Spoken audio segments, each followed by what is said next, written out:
Another day, another example of Texas Tech football desperately trying to become the Baylor Bears. Let's get locked on Baylor.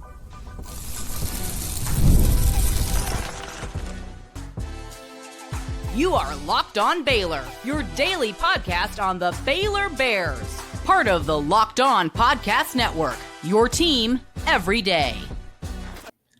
Hello there, Bears fans. Welcome to another episode of Locked On Baylor, brought to you by FanDuel and part of the Locked On Podcast Network, where it is your team every day. I'm your host, Cam Stewart of ESPN Central Texas, but more importantly, you've checked the calendar. You know what day of the week it is. It is Wicker Wednesday.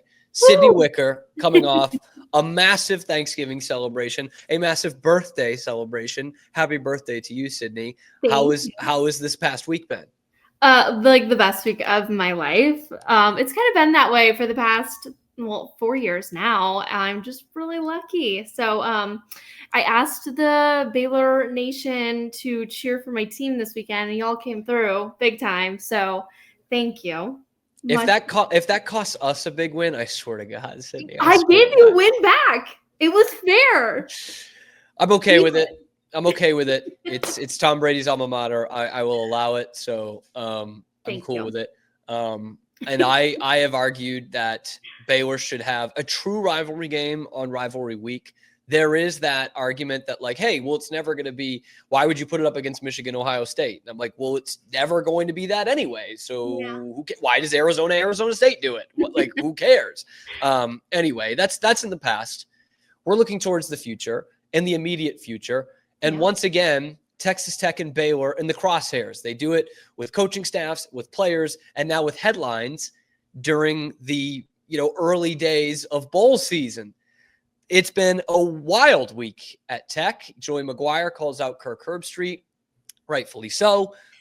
They lose both their coordinators and then their highest rated recruit in the history of their program. Although I'm hearing that he's washed up and that we can go ahead and take him. So, all right, sounds great to me. Things seem to be going really well in Raiderland as they look to replace the DC that they fired, Tim DeRuyter, and then their OC, Zach Kittley, takes over at FAU. And so now they're looking for both coordinators. And my good friend, Chris Level of Texas Tech, puts out his, top dog for who Tech should go after. I want to say to you that I think that it'll be Jake Spavital that gets the right to say no or is in it until he's not. Okay. I mean, we thought we would see this come at some point, that someone would be rumored for him. But he's got Texas Tech as their top priority for their OC, Jake Spavital of the Baylor Bears. Does this surprise you any? Surprise, not really. I think he's worthy of a position like that. He's earned it. I mean, just alone with what he's done this season with Baylor and the offense that we've seen from them, I think he's deserving of it. I think I would be a little surprised to see him make that move, though. Because that's my next question here. So go ahead. I feel like it's almost a little lateral for him. A little? It is pretty lateral, right? And that's no disrespect to Tech, and I really like Joey McGuire. I always have. But it's what is the difference there? And so Chris Level, who obviously hosts Locked On Tech, he also does sideline for the Red Raiders, and he's pretty plugged in. He's sourced up. And so when I hear that from Chris Level, which he's mentioned it a couple times this week, that name Jake Spavital, it kind of gets me a little bit nervous, right? And he cited two things that could help Tech. First being the money. Now, we don't know what Jake Spavital is getting paid right now because Baylor does not release that because they're a private school. But at Cal, he was getting $950 a year. That's $950,000, Sydney, not $950. I know. Yeah, I would hope that. And so he leaves Cal after a year at the OC as an OC to go to Baylor, which looked like a sinking ship last year. Mm-hmm. So all that context meaning he's probably getting paid more than $950 to come to Baylor on what was essentially kind of a 1-year deal because you didn't know if the head coach was going to get fired. So that's one. And Chris mentioned that and noted that he's probably getting over $1 million to be the OC at Baylor. The other thing he mentioned was that Spavital will probably want to be a head coach again. It was not a good go around the first time at Texas State, but you look at the track record of Texas Tech OCs becoming head coaches, it's pretty robust. Now, a few of them were under Mike Leach, but even, Sonny Cumbie goes and becomes a head coach. And now Zach Kitley goes and becomes a head coach. So the last 2 offensive coordinators they've had have made that move to go and become a head coach. Now, let's go back to what you were talking about, Sydney, about this being a lateral move. Do you see, I know there's that history, but it feels like the way that Baylor's playing offense right now, there's no reason to believe that he couldn't get a head coaching job after another year like he just had, right? That's exactly what I was thinking. I went back and looked at what Aranda said when they hired him, and one of the first things he mentioned is that he's one of the greatest offensive minds in all of college football. And I think it showed this season that he is. So I think it's possible that he could get a head coaching job sooner than getting an offensive coordinator position. Like, it could all happen at the same time. I think it just kind of depends on what he wants, which we don't really know what he wants at the end of the day. But I mean, to lead Baylor to having one of the second best scoring offenses in the entire Big 12, and then just to dominate through the air with how he has with Sawyer this season, he's shown that he's worthy and that he deserves it. I think if he wants to go to a major program, he's going to have to start as an offensive coordinator. But if he wants to go to a good program and build from there, he could go as a head coach. Sydney Wicker is saying Texas Tech is not a major program. You heard it here first. Oh my God. You heard it here first. It's not a major program. I just think he could go a little bigger. Well, that is an interesting case of, like, we see it with head coaches all the time in terms of like Jeff Traylor would be a great example at UTSA, where it's like, does he take X job or have another great, this was a couple years ago, does he have another great year at UTSA and get a big job, a big time, like Power 4 contending job? I think that's a good way to look at it for Spavital too. I thought it when Garrett Riley left TCU for Clemson. It was like, yeah, Clemson's overall a better program than TCU, but it's not enough of a difference for me to just go and abandon ship after going to the national championship game. But it is worth noting too, Spavital does have a bit of a nomadic history in college football, as most coaches do. But it was 1 year at UH, 1 year at Oklahoma State, 2 years at West Virginia, 3 years at A&M, 1 year at Cal to 2 back at West Virginia, 4 years as the head coach at Texas State, and then 1 year at Cal before coming to Baylor. So he already did say, after 1 year, all right, sure, I'll go to Baylor. And clearly they would have had to sweeten that pot with the position that Baylor was in. But the way this thing turned around, like, this was year 1 of Jake Spavital, and he comes in and inherits a 3-9 team that lost its starting quarterback, and probably for the better. And he comes in, and 2 games in, he's got to throw the backup in. And the rest is history. Yep. Like, nobody could stop them. Houston kind of, but they didn't beat them. Yeah. And then we're worried about how are they going to stop Kansas, who was one of the hottest teams, and they make it look easy. And a big part of that was their offense too. Like keeping the pressure on. They did not, they put Kansas in a chokehold. You look up at the third quarter, it's 35-10. And you know who got a good front row seat at what Jake Spavital offense can do? Joey McGuire. 59 in Lubbock and 5 touchdown passes from Sawyer Robertson. I would say they got a good look at what this offense can do. We were hearkening on, Sawyer Robertson going back home to Lubbock and them not recruiting him and him doing that to them. But I think you can say the same thing about Jake Spavital. Let me ask you this to kind of close this thing out, Sydney. Tech is a good job. It's lateral probably to Baylor, especially the way that the Baylor's going and all these guys coming back on the offensive side. But is this going to be the last we hear of a Jake Spavital rumor this year? Not necessarily from his side, but from another team wanting him. No, I don't think so at all. Because of the Sawyer Robertson renaissance? Yeah, I think because of how he does it. It's not just Sawyer. It's the way that he uses all the weapons around Sawyer. The fact that how many different targets did Sawyer throw to this year? When they're not dominating through the air, they're dominating on the ground. Like, his offense is impeccable. They can beat you in a lot of different ways. A lot of different ways. So no, I don't think this is the first rumor we hear, and I hope it's not. He deserves that recognition.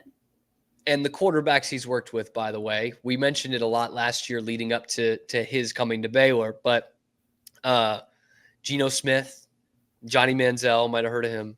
Kyler Murray, might have heard of him. Will Grier, who some people might not have heard of, but was a pretty damn good quarterback in his day in college. And then, of course, add Sawyer Robertson to that list. So Tech, we're not doing a one-for-one deal for Micah Hudson for Jake Spavital. In fact, we're going to have both in Waco next year. How about that? You think they're both going to stay? Well, Hudson's going to come here. I'm telling you. With Spavital here and this offense, why wouldn't you come? Honestly. Anyway, speaking of the people that are going to come play for Baylor next year, it's National Signing Day today. And this could be one of the best classes that Baylor's ever had. That's coming up next on Locked On Baylor. Did you hate the team you drafted in fantasy, but you do want to stay in the action? I know I'm in that boat. Introducing Bettor Together, the first cooperative daily fantasy platform where teamwork triumphs talent and you can play with your friends, not against them. Pick more or less on real-time player stats, strategize with your partner to boost your odds, and climb the leaderboard together. So grab a friend, like me and Sydney, and join the social daily fantasy movement at Bettor Together. It provides that sense of camaraderie where you're working as a team, which is why I love it. It's also a great way to stay connected with your friends when you can't watch sports together in person. Another thing that happens to be all the time. Download Bettor Together now from the App Store and sign up using promo code Locked On for a free $10 entry into any NCAA football or NFL contest. You can play with me on the Locked On CFB Saturday games, college football CFB contest this Saturday. Remember the code Locked On because winning alone is fun, but it's better together. Sydney Wicker Wednesdays, as it's become known, as has been introduced to the lexicon, it's National Signing Day, which is a stressful day. It's a day of a lot of running around for people of all kinds of outlets and coaching positions and all of that. It's what keeps the fax machine business in business is National Signing Day. And this is going to be a really good one for Baylor. At least that's what it seems. As we record this, there's been a big flip to Oregon with a linebacker. So maybe that just helps keep Kalen Burns to keep his commitment to Baylor. But right now it's the number 3 class in the Big 12. Only TCU and UCF ahead of them. It's statistically one of the best classes they've ever had. And we talked all summer about some of these guys committing and being like, well, why? I mean, we're coming off 3-9. We don't know if the coach is going to be here.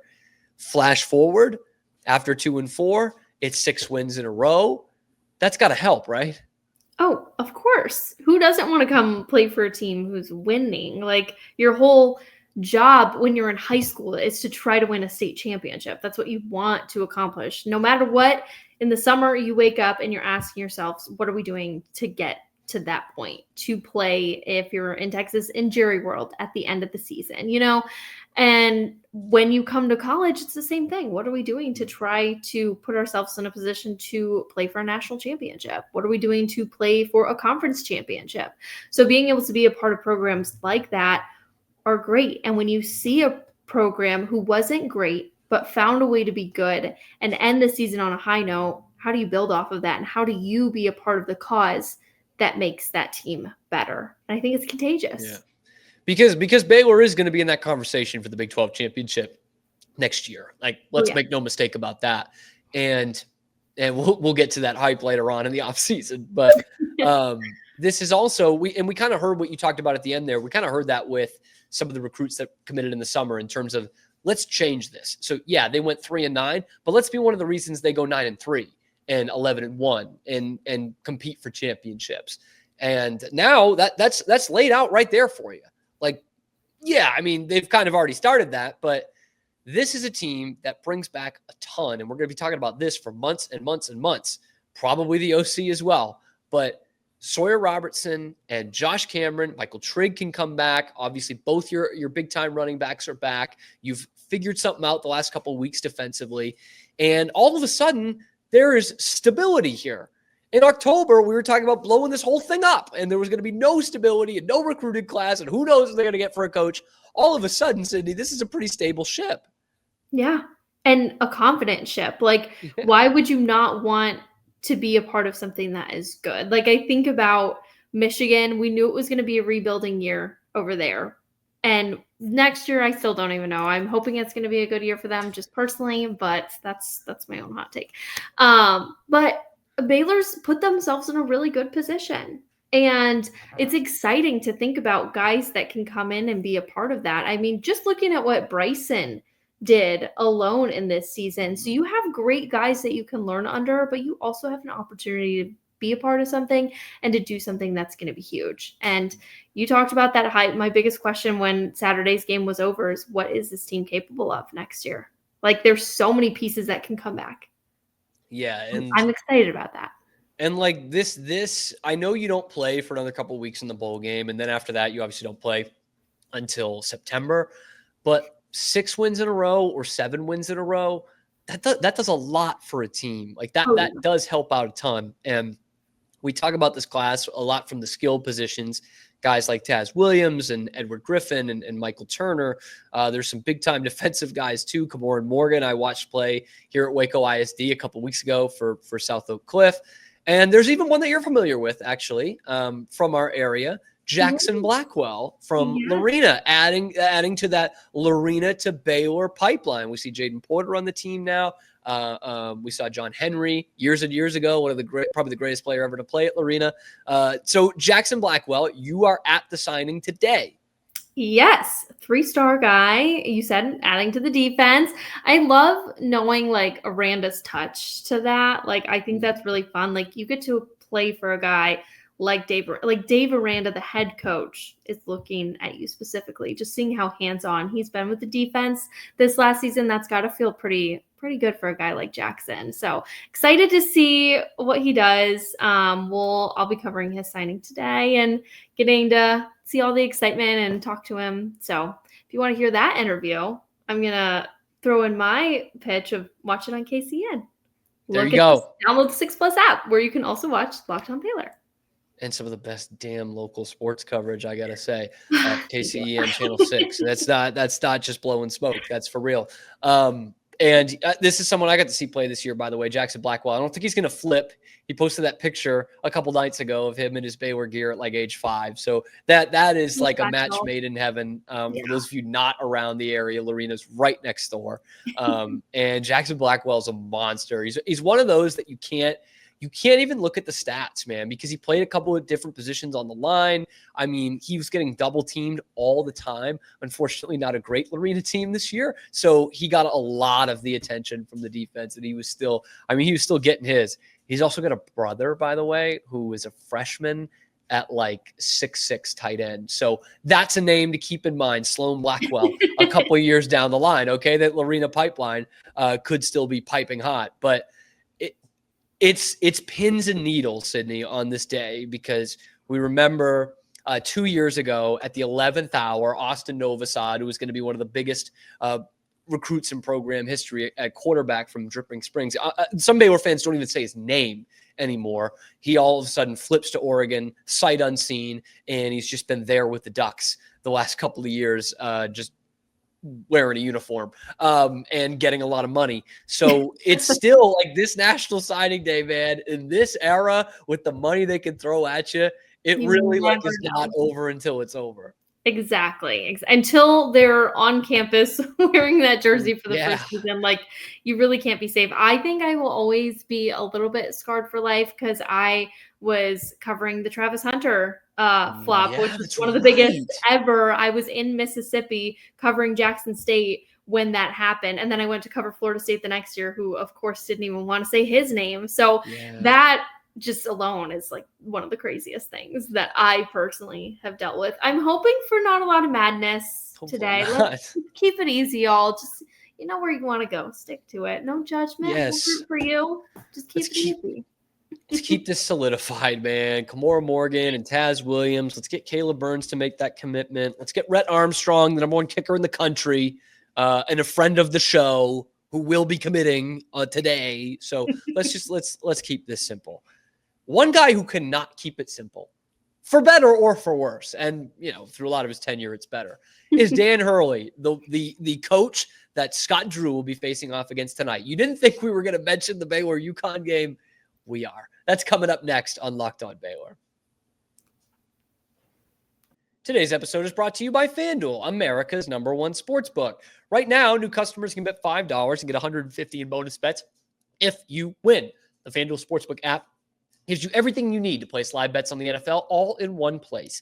So when you get a hunch in the middle of the game, you're going to be able to check out the latest stats. You can view live play-by-play and so much more on the same page where you place your bets. Just visit FanDuel.com to join today. Once again, get started with $150 in bonus bets if you win that first $5 bet. That's FanDuel.com. Never waste a hunch and make every moment more with FanDuel, an official sportsbook partner of the NFL.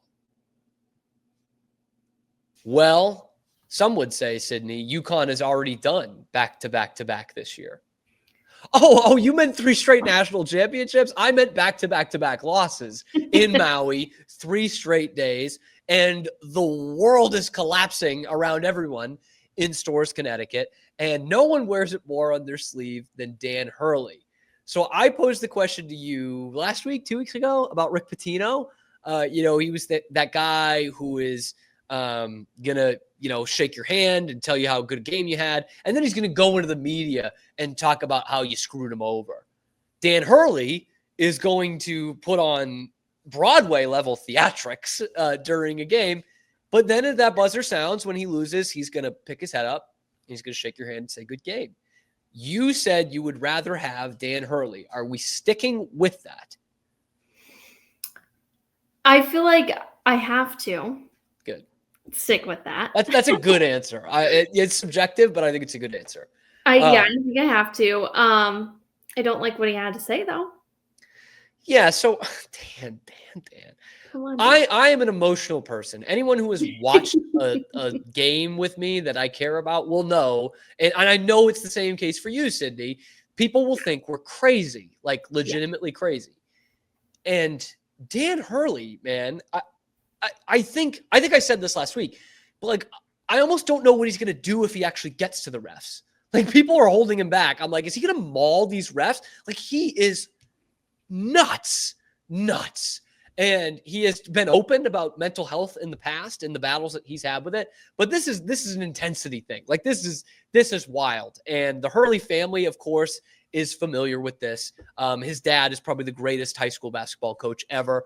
And he was a total hard ass, man. Like absolutely old school and could really get on you, but ran a great program.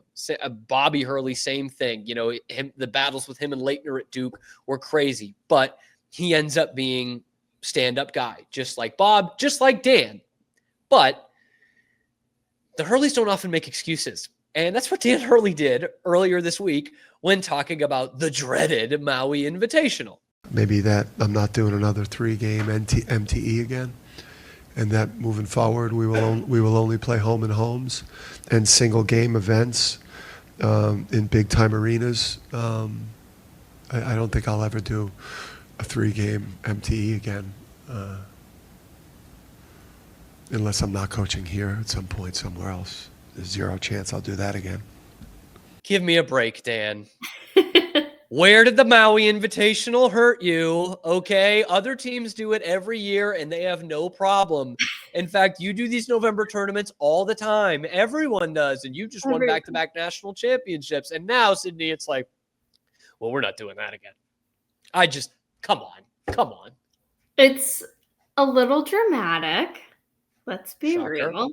I think what really did it was the Dayton loss, because that was probably the worst out of all of them. But I just two emotional losses like that. I mean, it's kind of expected. You lose to Colorado and Memphis, then in overtime. Colorado was a 1-point loss, right? Mm-hmm. Like it's just And he's calling out the officials after that and getting teed up. And it was an ugly scene. And there's not a lot of things you can say, Maui ugly, but that was it. I mean, right there, that was not a good scene. In fact, I think I'm seeing some Baylor Twitter accounts with some great ideas. The Baylor coaching staff should wear leis or something to make them feel like they're back in Hawaii. But I would pay to see Scott wear a lei. I think that'd be great. Hawaiian shirt and everything. That's what we should have done, Cam. You didn't get me prepared. These are missed opportunities. That is a good call. We should.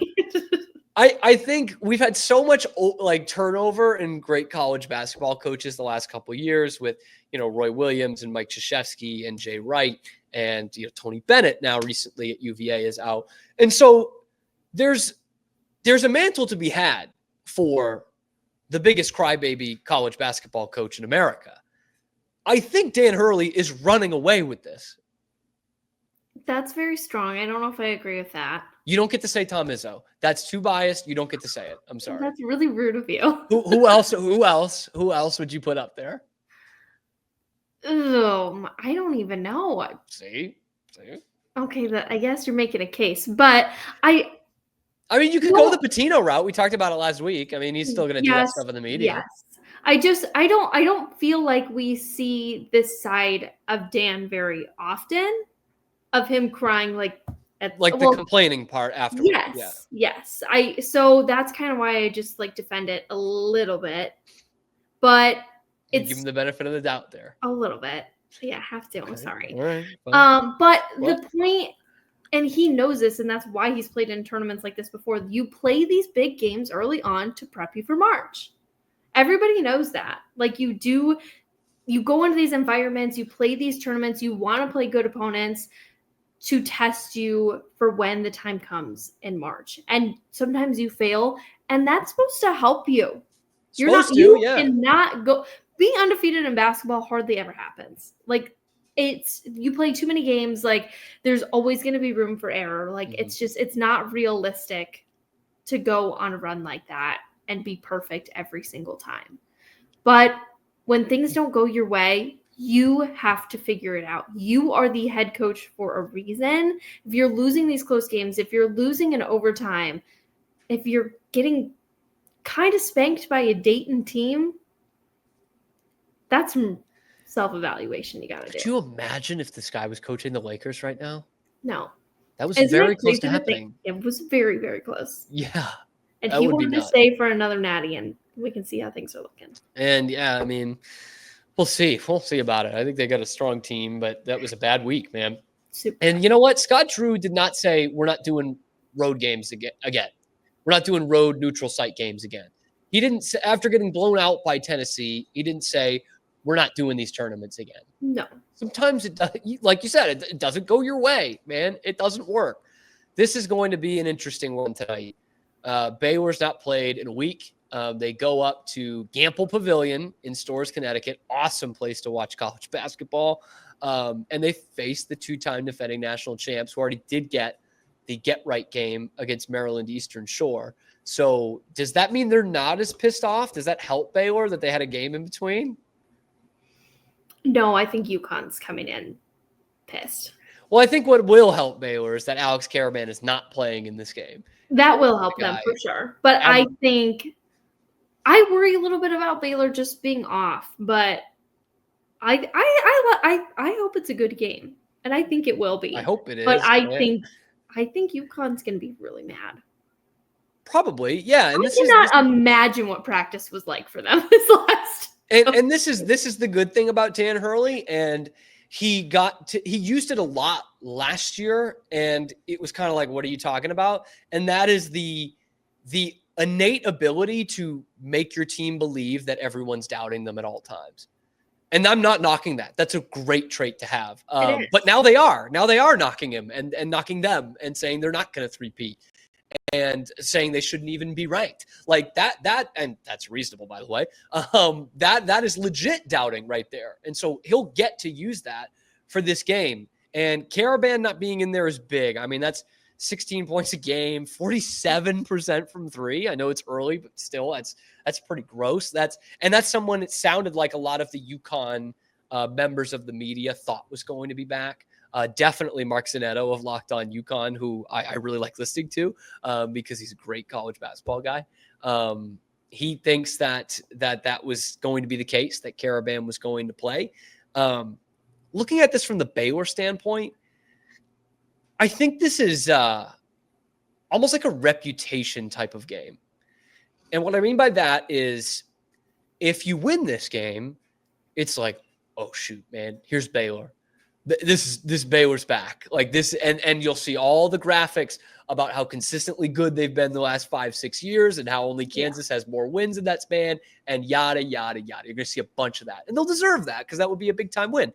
If they lose, it will be one of those where it's like, oh, well, what are you going to do? They lost against the two-time defending national champions on their home court. And most of us Baylor fans will be like, yeah, but if we're going to be a Final Four team, you got to start winning some of these games. And you didn't win against Gonzaga. You had to have a major comeback to beat St. John's, but you did win. Although Mark Zanetto, I'm going to go back to Mark. He did not count that as a win for Baylor. I thought that was interesting. Tennessee, they got boat race too. So at some point, you need to have some balls, man. You got to make this at least a game, right? And at some point, you got to win. I know it's a tough task. But they just lost 3 in a row last week. It's not like they can't be beaten. In fact, they're 0-1 against the Big 12. Shout out Colorado. Great. Just adding another good team to this conference. And West Virginia beating Gonzaga. Great. More good teams in this conference. But to me, this is reputational in terms of if they lose, they'll get overlooked. And maybe they should. Maybe they shouldn't be considered, a team that can go and win the Big 12. If they get blown out in this game, I don't think you can consider them that. But if they win, Sydney, then it becomes, ooh, wow, Baylor's back. And Iowa State showed some weaknesses in that Auburn game. And, Houston's lost 3. And you know what? I think this Baylor team can hang with Kansas. All of a sudden, you're up there being touted as a team that could win the conference championship. Am I wrong? I don't think you're totally wrong, but I do disagree with you a little bit because is this UConn team really the team that can go back and do it again? Reputationally, Sydney. That was the word. Reputationally. It doesn't look like it. Like, I don't know if this is even a UConn team that makes it past the Sweet 16. Really? So does this really mean everything to Baylor? We won't know that answer for a couple weeks, seeing how UConn season just continues to go. But I do think just the title and the reputation of what you're saying, it sounds good beating UConn. Yeah. It always sounds good. That's going to look good in a couple of months. Yes. Where no one's going to remember that they lost 3 straight games the week before. You're going to say, oh, wow, they beat UConn at UConn? Like, that's big. So that part, I think, is true. I am wondering how Scott Drew approaches this week, right? A week in between games with, obviously Thanksgiving in there. So that's a little difficult. But we talked about what Dan Hurley would say, running his guys ragged, talking about how everyone is doubting them. And I think Scott could be doing the same thing where he could be saying, like, nobody thinks you can beat a ranked team. Nobody thinks you can win this conference.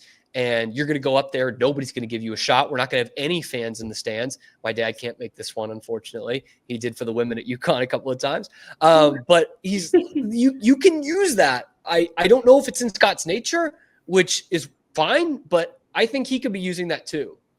I think if there's anything he can use, it's the feeling they had leaving Gonzaga.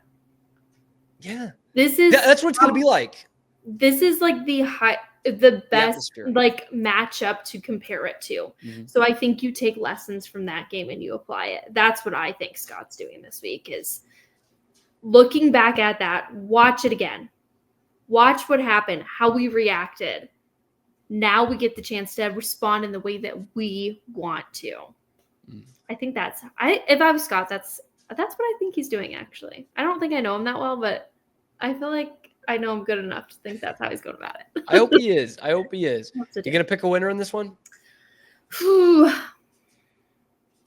I don't know. It's so tough. I've gone back and forth. I've thought about it a lot. But you know what? I've brought some success to Baylor while I've been here, so I'm going to give them the win on the road. I'm going to do it too. It's not just because I host the show. I think this is a moment that is going to beg for that senior leadership. I think not having Caravan on the other side is a big loss. And if Jaden Nunn has a good shooting game, which he's been Jekyll and Hyde, but I think he's going to be one of the, if not the best 3-point shooter on this team. I think that's going to go a long way. So I think the Bears could smash and grab this one. I think they could too. I think I just don't think this UConn team is what we think it is. So I think Baylor can do it. Let me know what you guys think down in the comments below. And be sure to like and subscribe. It helps out the channel a ton. You scare me with these things. What things? I don't want people to be mad at me with your hot takes. The people have been big fans of Sydney Wicker, man. What? I like to be liked, so I will not be reading the comment section this week. Well, yes, I would advise to not look at the comments if that's how you're feeling. But you stress me out, but you keep me on my toes and you hold me accountable, and I appreciate you for that. That's what we're here for. That's what we're here for at the Locked On Podcast Network. Anyway, thank you guys for making it your first listen today and every day. Let me know what you think about National Signing Day, about this game tonight, and about the potential of Jake Spavital leaving. I'd like to see it down in the comments below. If you like the video, ring that notification bell to get notified every time we're dropping a video on YouTube or wherever you get your podcast. For Sydney Wicker, I'm Cam Stewart. We will have a post game tonight, which is also tomorrow's show. So be on the lookout for that. And we will come at you then on your favorite show, Locked On Baylor.